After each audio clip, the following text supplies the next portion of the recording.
Good evening, dear Metascope viewers, and welcome to This Week in Turkey. This evening, our guest will be Professor Dr. Levent Köker. Levent Köker is a professor of public law, and he will join us to speak about the European Court of Human Rights ruling on Selahattin Demirtaş's immediate release.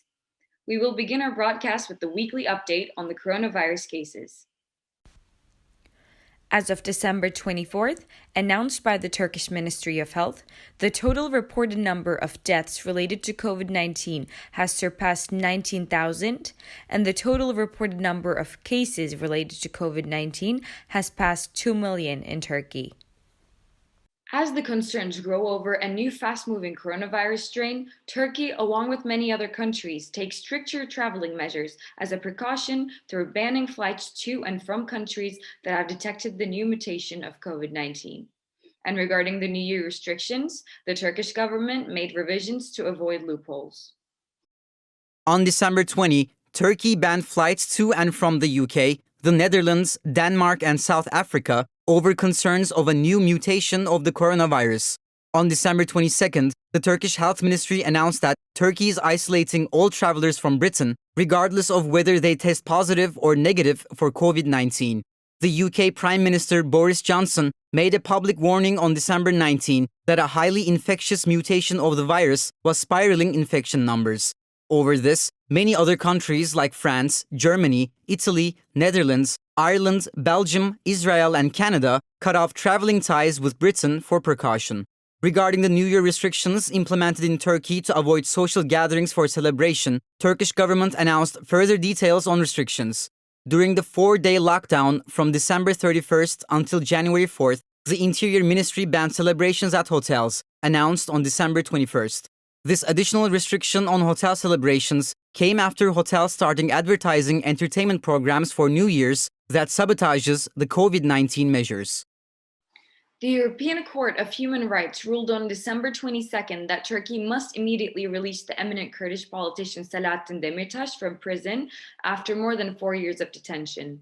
The response by President Erdogan to the order of Europe's top human rights court was through dismissal. Demirtaş has been imprisoned and mostly in pretrial detention since November 2016 due to terrorism-related charges. The Turkish government accuses Demirtaş's People's Democratic Party for having ties to the PKK, a Turkish militant and political organization that is recognized as a terrorist organization by Turkey, the United States, and the EU.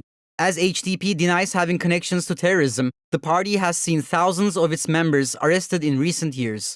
There was a prior ECHR ruling in 2018 that argued Demirtaş's human rights have been violated on 3 counts: to be promptly brought before a judge, to sit in parliament as an elected MP, and to stand in free elections. Similar to the previous ruling on Demirtaş, the Grand Chamber of ECHR stated on December 22nd that the former HDP co-chair Demirtaş was being deprived of his right to liberty, security, and freedom of choice. As the ruling called for Demirtaş's immediate release, the chamber also added that the justification for his 4 years in prison was a cover for limiting pluralism and debate. Turkish President Erdogan's response to the ECHR ruling came on the same day. Speaking at a Central Executive Board meeting of the AKP on December 22nd, Erdogan dismissed the ECHR ruling, saying that the ruling is not binding for Turkey. Similar to his previous remarks on ECHR rulings, Erdogan said that the Grand Chamber always rules against Turkey in all terror-related cases to protect their own men. During the board meeting, Erdogan said the following about the Grand Chamber's Demirtaş ruling. No rulings are yet to be issued in our own courts. The ECHR issued this ruling when the domestic remedies are not yet exhausted. They are acting against Turkey. They are protecting their own men. This ruling is not binding for us. Even though such ECHR rulings are legally binding, Turkey has not implemented them in several past instances. Regarding Erdogan's statement on the ruling, Selahattin Demirtaş's lawyer Ramazan Demir commented the following to Medyascope viewers. This rejection will cause more and more problems in international law on behalf of Turkey. Frankly, the Turkish government is aware of this as well. It is up to them to apply this ruling or not. However, they will eventually have to apply it, because this ruling does not have any flexible aspect for Turkey. That is why the release of Demirtaş by itself will not be a saving factor for Turkey either. There are many evaluations at stake here regarding the judicial system, rule of law, and the impartiality of prosecutors. Turkey will have to make arrangements in all of these subjects. In fact, they might have to make amendments. That is why every speech by Erdogan is a subject of violation for us. Hello, Professor Köker. Thank you so much for joining us today. Thank you. My pleasure. Thank you. So this week, the Grand Chamber of the European Court of Human Rights ruled that Turkey must immediately release Selahattin Demirtaş, the former co-leader of Turkey's main Kurdish political party. The Grand Chamber ruled that Demirtaş's rights were violated under 5 different categories during his more than 4 years imprisonment. Can we start off with talking about your initial evaluations on the ruling? How did you perceive this Grand Chamber decision?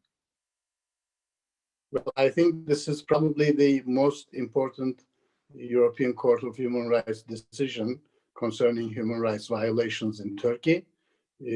After Kavala decision, I think that this has a more prominence over any other decision human rights court delivered concerning human rights violations in Turkey, because this is a Grand Chamber decision.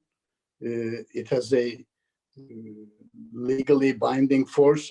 I don't want to mean that chamber decisions don't have binding force, but this is a more strict and more direct verdict on human rights violations and how they could be eradicated.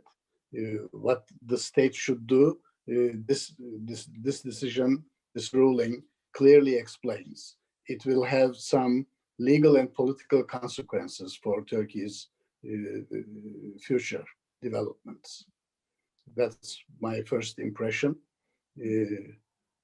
I think there are some remarks in Turkish public opinion concerning that this verdict, beginning with the president, of course, this verdict does not have any binding force on us. Our courts will deliver the final decision, etc.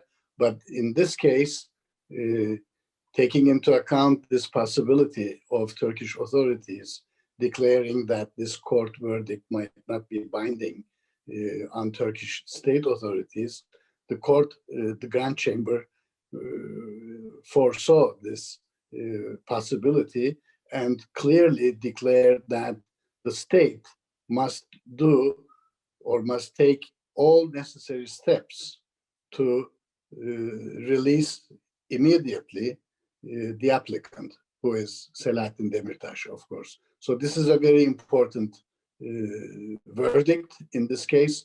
This is a court order, actually, binding all Turkish state authorities who are responsible or who have the authority or competence to keep Demirtaş in prison, or who may also decide his release. So it's a binding court order concerning those individuals who are responsible for Demirtaş's detainment. In accordance this is one thing, yeah.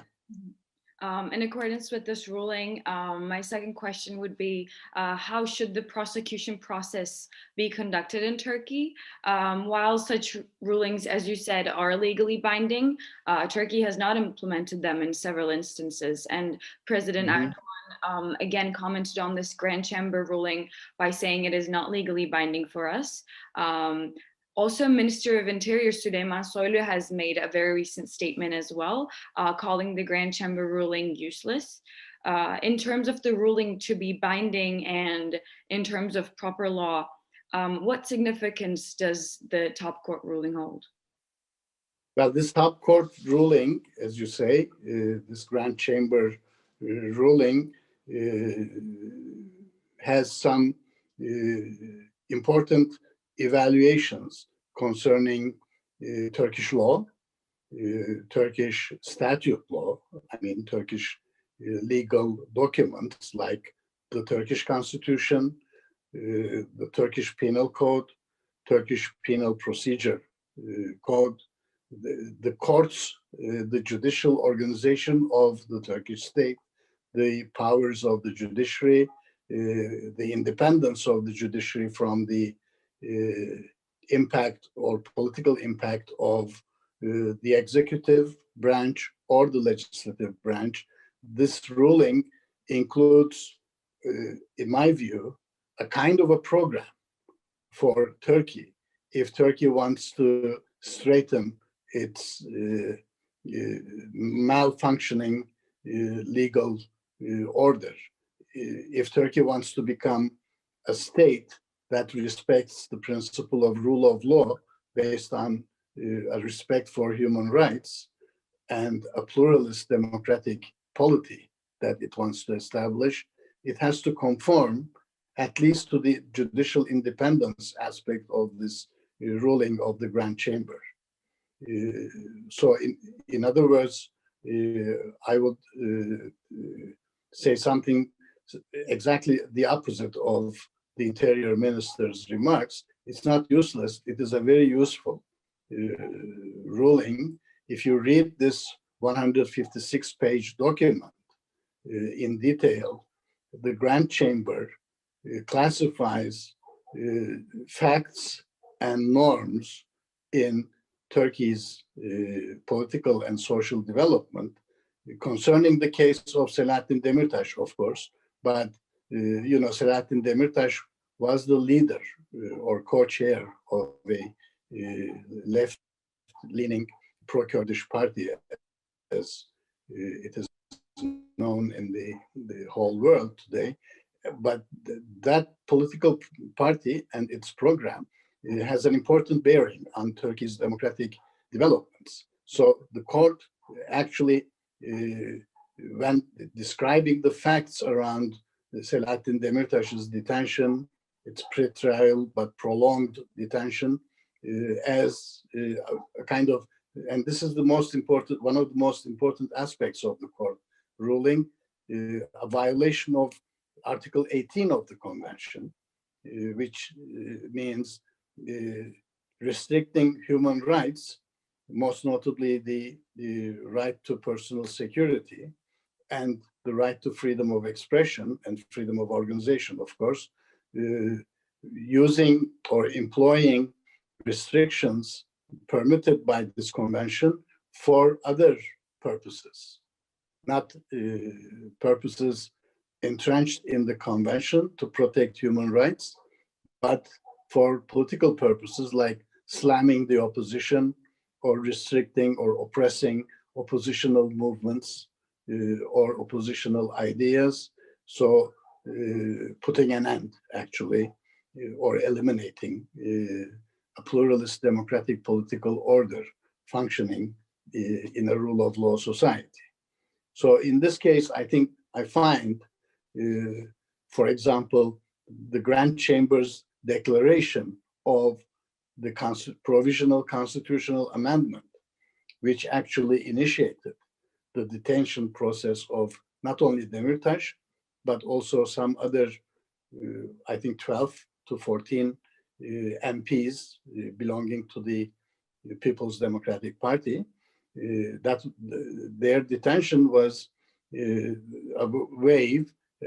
way opened up by this constitutional amendment in 2016.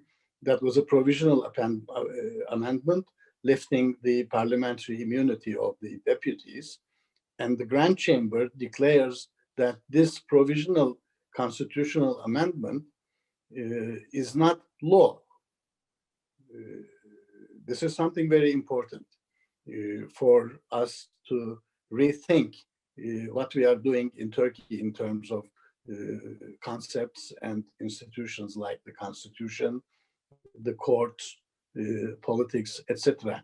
If a constitutional amendment is declared non-law by a European Court of Human Rights, then we are now facing or encountering a legal norm which is not law.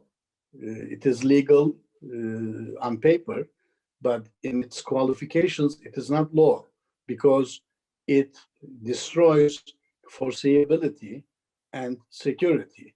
And these are foreseeability and security are the inherent qualifications of a norm to be declared as proper law. So Grand Chamber ruling, one of the most important, significant aspects of the Grand Chamber ruling concerns this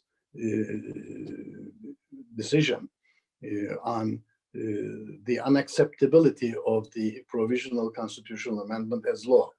This will have obviously practical consequences for other MPs, not only for Selahattin Demirtaş, but also other MPs, former MPs of HDP, who are now either in pre-trial detention or still being tried in Turkish courts. They have to be released if they are in detention, or their trial cases should be stopped immediately.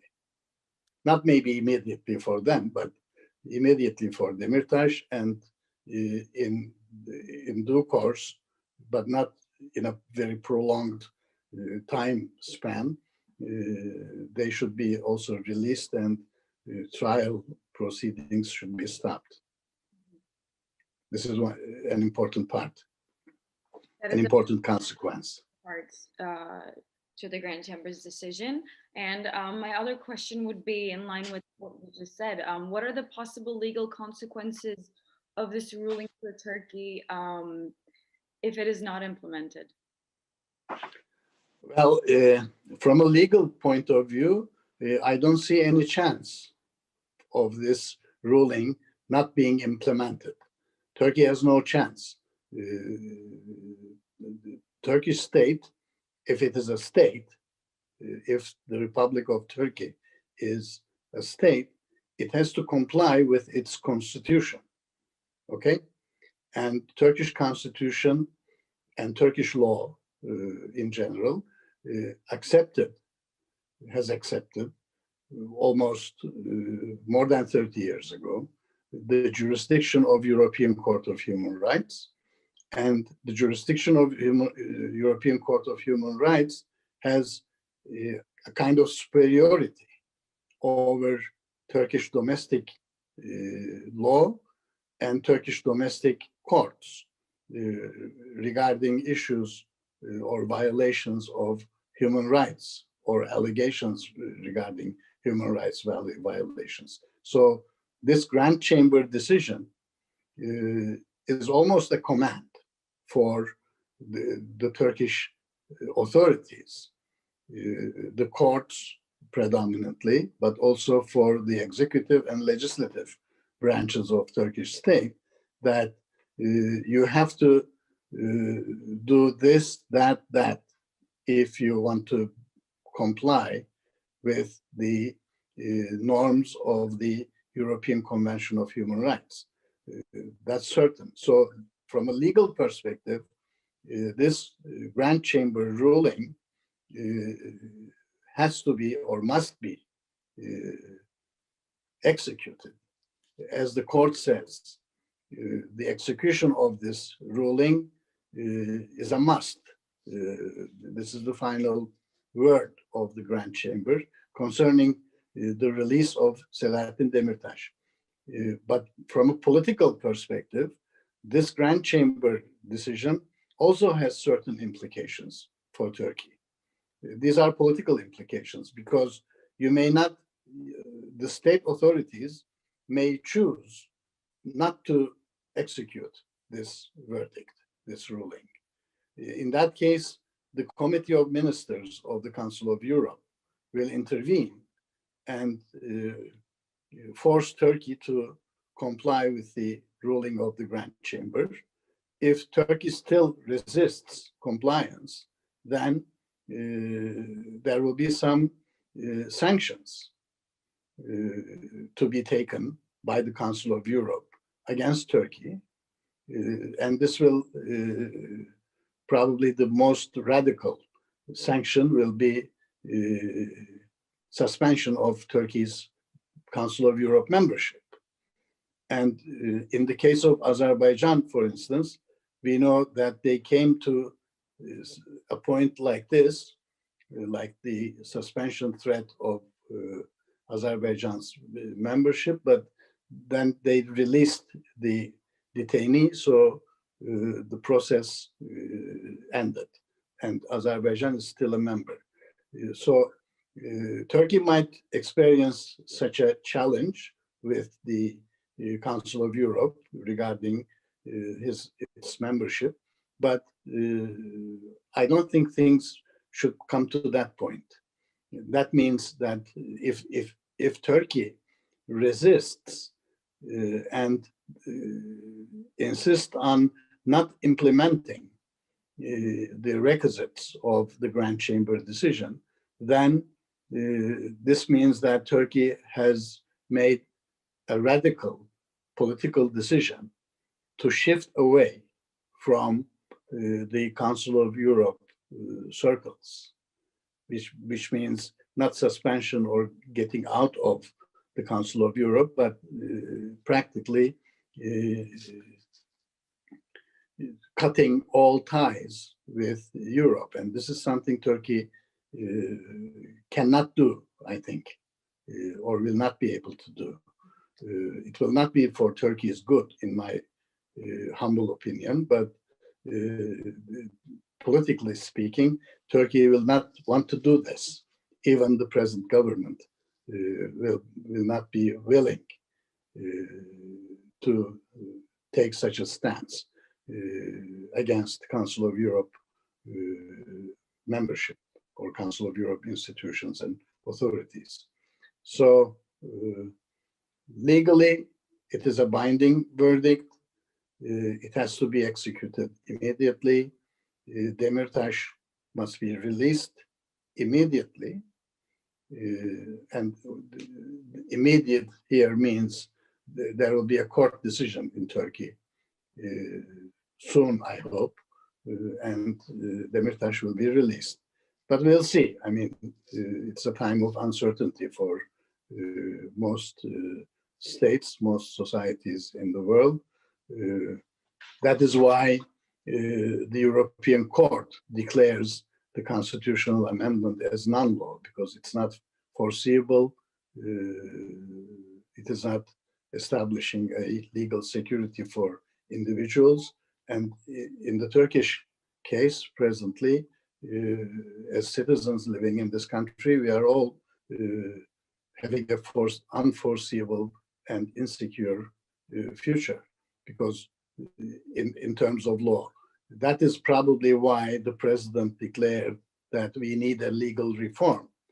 And if we need a legal reform, the Grand Chamber is telling you that what you should do in terms of reforming the legal order. Because the court order, if I have time, the Grand Chamber decision also mentions and accepts European Commission human rights commissioners and Venice Commission's opinions or descriptions of the situation in Turkey, that in Turkey there is no judicial independence. They severely criticize the composition of the High Council of Judges and Prosecutors. They also criticize the Constitutional Court's decisions, the Magistrate Court's decisions, their composition, the way they function. And this Grand Chamber decision not only points to the illegality or unlawfulness of, illegality was a wrong term maybe, but unlawfulness of the constitutional amendment, but not only that, the functioning of the judicial organ of the state is not independent, and judicial independence is lacking in Turkey, but it's a must for a rule of law based on human rights. So if we need a legal reform, we have to establish judicial independence. And how we are going to establish this institution, judicial independence, it is all written down in the documents of the Venice Commission and in the verdicts of the European Court. So that's it, I think. And this Grand Chamber decision is very important in many aspects concerning what the Turkish state should do in order to reform its legal and political order. Yes, and talking about the judicial reform, my following question is about that as well. The ongoing judicial reform debate in Turkey. Considering this debates on judicial reform, how do you think Turkey is going to proceed with the ruling? What are your inferences on that? With this ruling, or? Yes, with the Great Chamber ruling. Well, this is a matter of uncertainty for me. Judging from, I mean, whatever happens, or whenever somebody asks a question like this, we always turn our eyes and ears to the president. What the president is saying is a hint for what Turkey is going to do with this decision in the future. And the president is very severely criticizing the Grand Chamber decision, but still, I think he also mentioned that Turkish courts will finally decide what to do with it. Okay? So if there are courts in Turkey really independent of the executive branch of government, of the president in this context, then the courts in Turkey who are responsible for Demirtaş's prolonged and unlawful detention, as said by the Grand Chamber ruling, then they have to decide for the immediate release of Selahattin Demirtaş. This is one thing. This is very clear.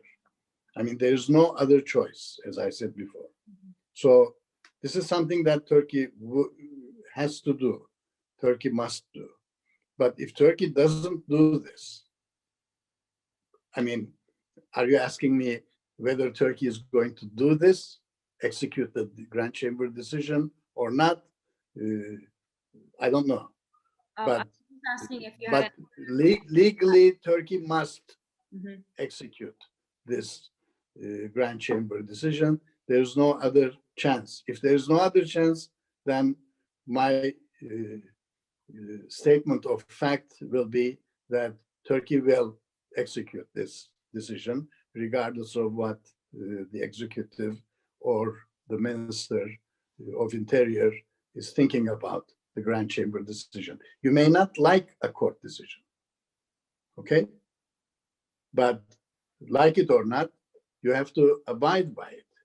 So if we are talking about a state,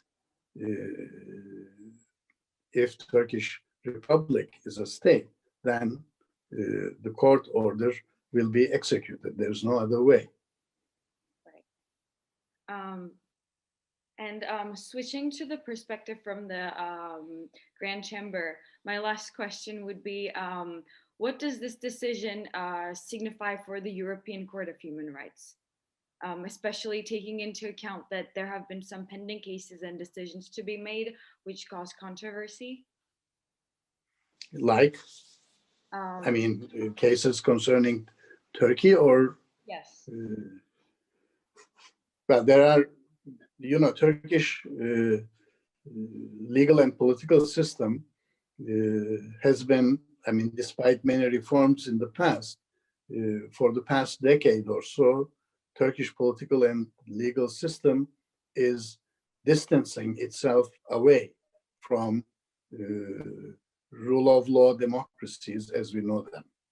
So from the basic perspective, the increase in human rights violations have been continuing since perhaps the Gezi days in the summer of 2013, but grave human rights violations came about, especially after the state of emergency period in 2016, 2018. So I think there are many human rights violations allegations now pending in the European Court. Of course, individual cases will take time, but this Grand Chamber decision, and this is another important aspect, I think, of this ruling, if this is a Grand Chamber decision, so the chambers in the European Court will take into account of some of the substantial remarks or descriptions of the facts in Turkey concerning the Turkish judicial system, Turkish law, etc., together with the Venice Commission opinions and European Human Rights Commissioner's opinions. The chambers of the European Court will also decide in a similar fashion in many cases, I think, maybe not all, but we don't, because I have no idea, I mean, about individual cases. I don't know things case by case.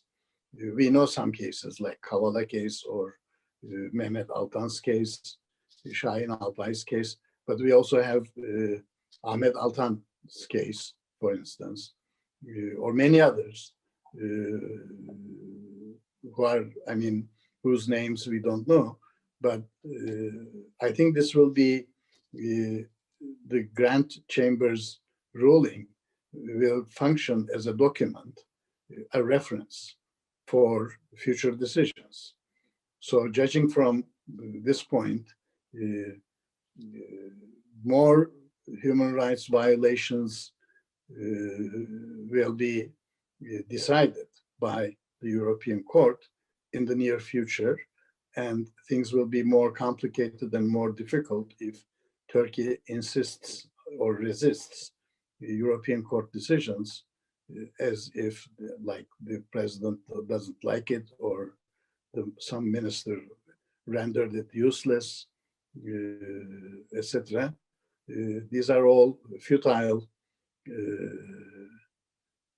inscriptions in history, because history will proceed, and Turkey is a member of Council of Europe, and Council of Europe membership requires you, as your constitution also, Article 90, paragraph, last paragraph, which is actually endorsed in the constitution by the AKP. And this is an irony, in fact, because, I mean, as long as that clause is there, there is no single authority above the European Court that would decide upon what is a human rights violation and what is not a human rights violation. So you have to abide by it. You have to obey. You may not like it, okay? That's it, that's period. So Turkey will proceed in that direction sooner or later. Professor Köker, thank you so much for joining us this evening. My pleasure, thank you. The prominent exiled journalist Can Dündar was sentenced in absentia for more than 27 years in jail on terrorism-related charges on December 23rd. His legal team that refused to attend the final hearing described the charges as politically motivated. Living in Germany since 2016 in exile, Can Dündar was the editor-in-chief of the Cumhuriyet newspaper in Turkey when he was arrested in 2015. Can Dündar and his colleague Erdem Gül, Cumhuriyet newspaper's Ankara bureau chief, were initially arrested in 2015 and were sentenced to 5 years in prison. They broke the news of the Turkish government's alleged weapon transfer to Syrian fighters across the border on trucks operated by the Turkish intelligence services. This report irritated President Erdogan, who claimed that the trucks were carrying aid to Syria. He vowed that Cumhuriyet would pay a high price for publishing the story.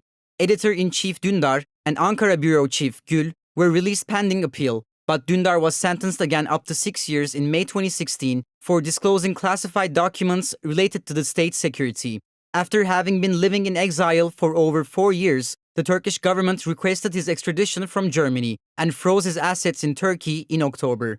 Regarding the recent verdict on behalf of himself, Can Dündar commented the following to the Guardian newspaper. The message that the Turkish government is sending here by punishing a journalist so harshly is that if you cover issues, this is what will happen to you. My fear is this verdict will further deter journalists still in Turkey from doing their job. Can Dündar has been a prominent symbol of the Turkish state's crackdown on dissent.